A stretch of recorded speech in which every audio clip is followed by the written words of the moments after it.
This is some tips on cutting glass.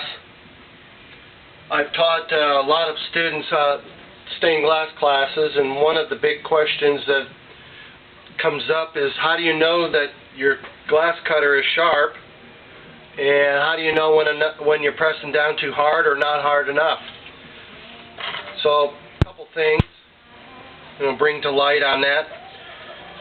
First of all, this cutter is on the verge of having to be replaced. This is the cutter head, and it's a little carbide wheel.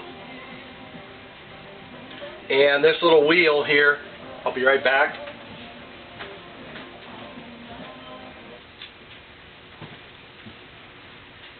The little wheel has to be kept in kerosene or oil all the time. I just use a can like this. I put a sponge in the bottom, and I put oil in it, any kind of oil. I don't care if it's used from your lawnmower, it doesn't much make a difference. And that's a sponge in the bottom of this can, and I always keep my cutters in there. So about every second, third time that I cut glass, I always dip it into the can and then approach my glass to cut it. I hold it like I would a pencil, like I would write, or just back off a little bit. As you can see the wear in the barrel here of this brass cutter, I hold my cutter close to my fingers close to the cutter head. Some people use the back of the barrel. I don't see value in that, nor do I see you cutting in any type of accuracy. So one thing you want to be aware of is about cutting the glass is the little noise that it makes. It'll be a high-pitched noise. And I'll just over-dramatize that.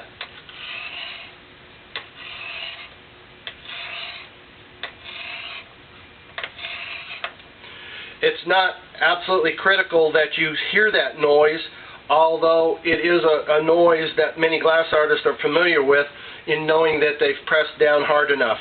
Not all glass is going to give you that noise. Let's see if this one does. This one does. But not all glass is going to give you that noise. Some glass is very silent, and you don't think you've cut hard enough.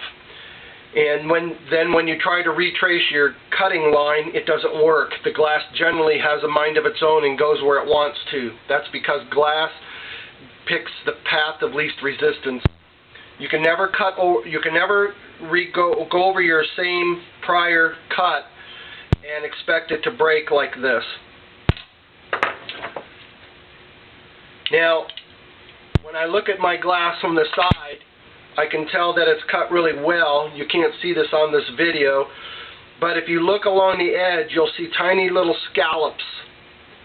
If you've got a clean edge, a right pressure, and a good cutter head, your glass should be fairly smooth along that edge. I'm not going to touch that with my fingers and cut myself, but along this edge, as you look and examine, you'll see if you've got a clean edge or not.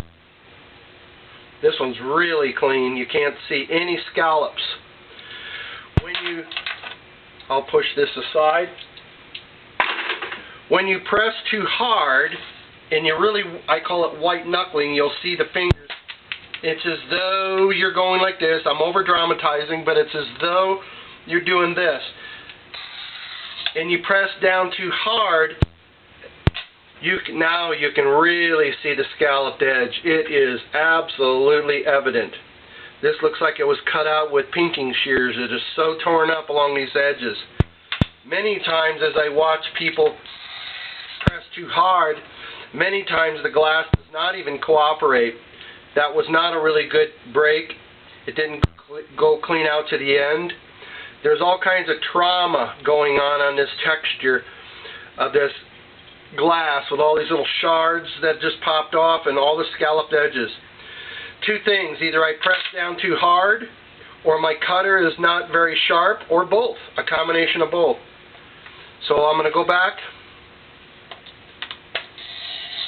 cut very lightly. Got a clean edge. So more than likely it was the pressure that I was putting on it, because I got a clean edge. So that suggests to me that my cutter is not really the culprit here. things to keep in mind. If you're pressing too hard, you're going to know it in the cuts of your glass.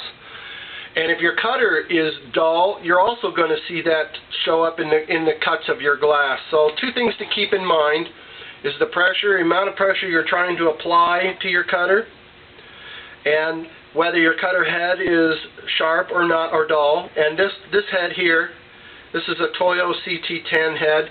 It's pretty close to being ready to replace. I do thousands of cuts on one of these cutter heads. And in a future video, I'm going to show you, this is a cut that most glass people would not attempt, but the purist would. This is something that most people would want to cut with a tourist ring saw. I cut this out simply, easily, with this cutter.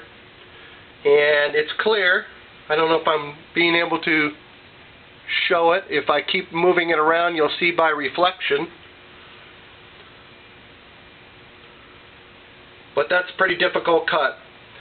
I break glass every now and then as well, where it wants to go, where it wants to break across. I'm guilty of that.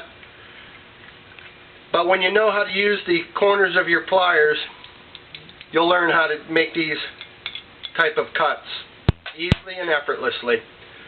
So thanks for watching. Look at the rest of my videos.